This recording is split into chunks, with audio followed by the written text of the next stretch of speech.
So let's get into some quarterback competitions getting underway around the league. Starting in Cleveland, that room is packed this offseason. Lots of competition.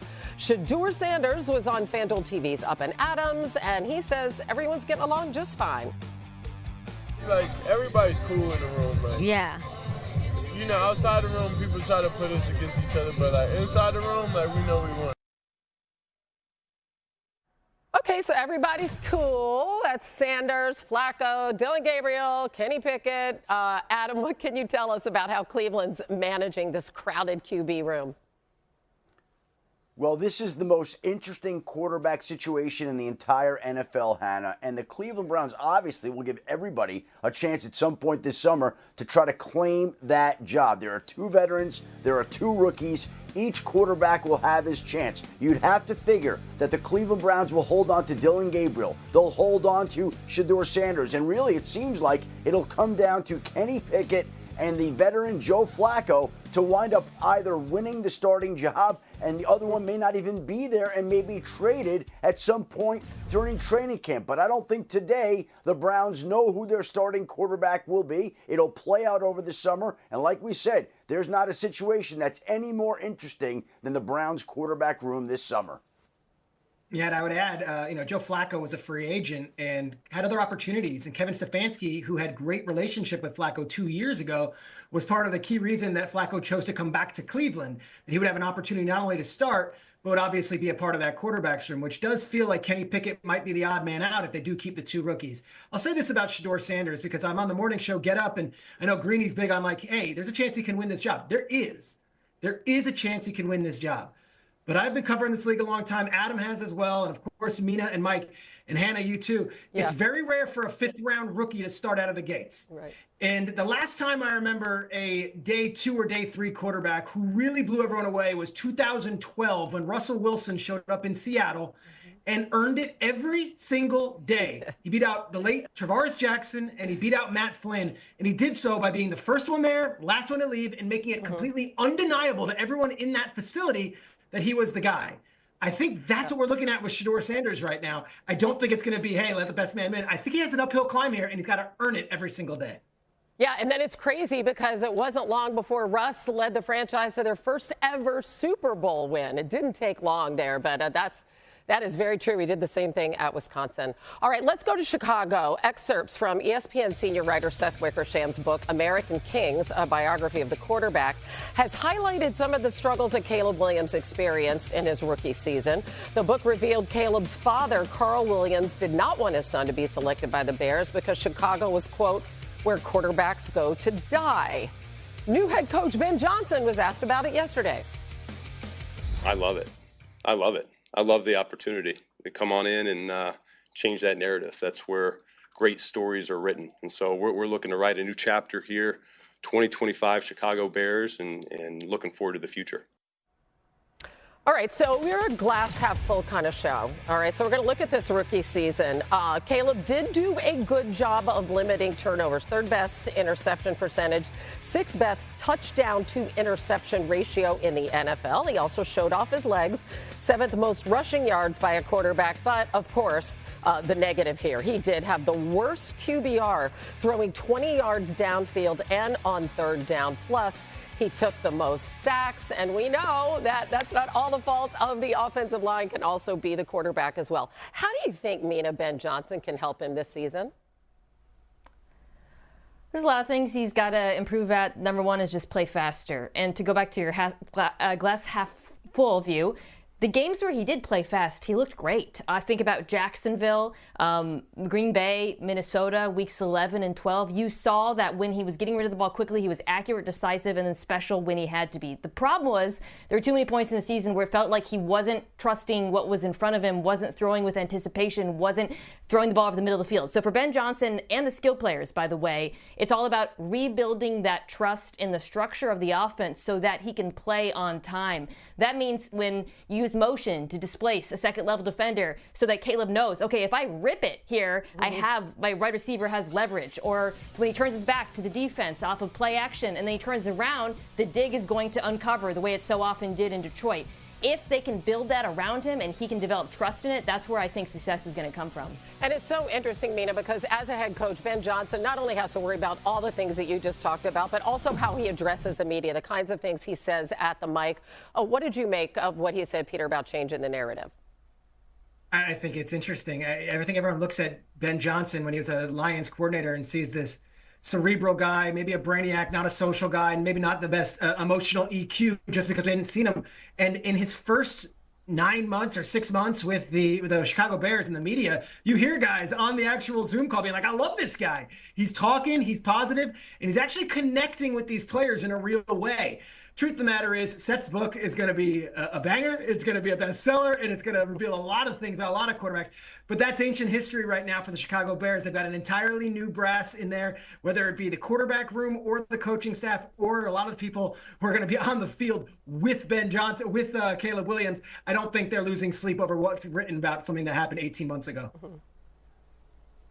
Well, Peter, wasn't that one of the questions about Ben Johnson, right? How he would lead, how he would talk to people. And then they played the video of him walking into the Bears training facility for the very first time, and it looked like he was born for that moment. It looked like he was a natural at commanding the room. He was very different than I think a lot of people expected, and way different than the perception that existed of him on the outside world. And he's continued to act just like that, and he is the reason that the Bears are excited about this season, because they brought him in there to help turn Caleb Williams into the type of talent that he is. With the #1 overall pick, they took him, and they believe Ben Johnson's capable of elevating his play. And if we look at the quarterback gurus that have been brought in across the league to work with quarterbacks, they've typically elevated their level of play. If he can do that, then the Bears finally could have a quarterback who could throw for 4,000 yards in a season. How many times have we heard about that? They've rebuilt the offensive line. They've added more weapons.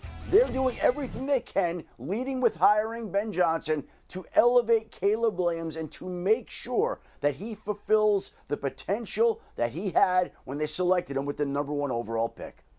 Adam, I agree with that. I have the good fortune of working with Ben in Miami, and he believes in fundamentals. If you go back to where the Detroit Lions were 3 years ago when Dan Campbell and Ben all got there, they were 3-13-1, but what they started to do is not lose the game, make your opponent beat you. And when you're sacked 68 times, as Mina alluded to, it's really hard to win games. So I expect this team maybe not to be flashy, but have great fundamentals. I do think Caleb Williams will have his clock sped up, and I don't think it's a coincidence, Hannah, that their first pick was Colston Loveland, because I think you're going to see a lot of checkdowns to him. I think that's going to be a way for Caleb Williams to get rhythm and confidence in this offense. And I think 2025 is a foundational year, much the way Dan Campbell's first year was in Detroit. Yeah, and it's interesting because Campbell is such a culture setter, and you look at both of his former assistants now who have gone to new teams who appear to be doing the same thing, including Johnson, and maybe that's an added bonus. People might not have expected that of Ben Johnson. All right, coming up on NFL Live, Shefty, I guess you have some news on Aiden Hutchinson. Well, he told reporters today, Hannah, he's been fully cleared for football activities. We all saw the horrific injury he suffered last year. The Lions defense never seemed to recover without him. But if the season were ready to go today, Aiden Hutchinson would be able to play. So he's going to be ready for that opener for the Detroit Lions. He's going to be full go. And he's also healthy now with his contract eligible to be done at some point this summer. That is expected to be visited. And it would not be a surprise if before the Lions played their first game this season, Aiden Hutchinson did so with a new contract as well. Also, something about Abdul Carter, I understand? Abdul Carter signed his contract with the Giants today. 4 years, fully guaranteed. No drama and suspense anymore with these rookie contracts. But at least the Giants now have him in the fold, which means that the top 3 picks in this draft are all signed. Cam Ward's deal gets done yesterday. Abdul Carter's deal gets done today. And teams are not wasting any time. There's no reason for these rookies to wait in signing. And whereas these situations sometimes could linger into training camp in previous years, the CBA makes it such that there's no drama, and Abdul Carter will be in training camp when it opens with that new 4-year deal. Great. Thanks, Shefty. And now on to the entertainment portion of this show. Buffalo, the Bills, and reigning MVP Josh Allen are going to be in the spotlight in training camp. They're going to be on HBO's Hard Knocks, premiering on August 5th, the first time that Buffalo has been selected for this series. And speaking of Hard Knocks, now, Mikey T, you were on the show before, as I recall, back in 2010 with the Jets. Was there a moment there where you wish the cameras weren't around? Yeah, you know, one of the hardest things, Hannah, is when you let people go. And Kevin O'Connell, the great head coach of the Minnesota Vikings at that point, was a backup quarterback. And I remember he comes into the office, again, it's going to be awkward, and barely sits down. And as like he's descending into the seat, I'm like, Kevin, we got to let you go. And everyone's like, geez, Mike, if you're going to fire somebody, can you at least let them sit down before you do it? And it was awkward. And every time I watched it, it was even more cringeworthy, Hannah. I don't know. I still think Joe Shane's got one on you, right? He's got the worst possible Hard Knocks moment. Peter, what do you think's going to make this one different from some of the other ones we've watched? Well, I still remember Mike Tenman with the Roscoe Diner sitting down with Darrelle Revis. I have lots of memories of that season of Hard Knocks. It was great. I like that this one is not necessarily going to be in the city where the Bills play. They're going to St. John Fisher for training camp. So for 2 weeks, it's almost like a summer camp movie also. They're going to be in bunks. They're going to be sleeping together in different barracks. And then they go in there in a small town at a college. It's a little different than last year where it was here are the Bears, and they go home to their individual homes in Chicago, or here are the Giants, and they all live in New Jersey or whatever. They're going to be at a college campus, and a small one at that. It's almost like a little summer camp movie as well. I like that part of this season. Yeah, sleepaway camp, just perfect, Yeah. NFL style. I love it. Meanwhile, the Bills have been one of the best teams in the NFL over the last 5 seasons, but they can't seem to get over that hump and reach the Super Bowl during that span. They have won 7 playoff games, 61 regular season games. Those are both the most in a 5-season span by a team who didn't win a Super Bowl in that time. And Josh Allen, he's heading into his 8th season, hoping to finally break through and get it done. Mina, do you think the Bills have done enough this offseason to help them get over the hump in January?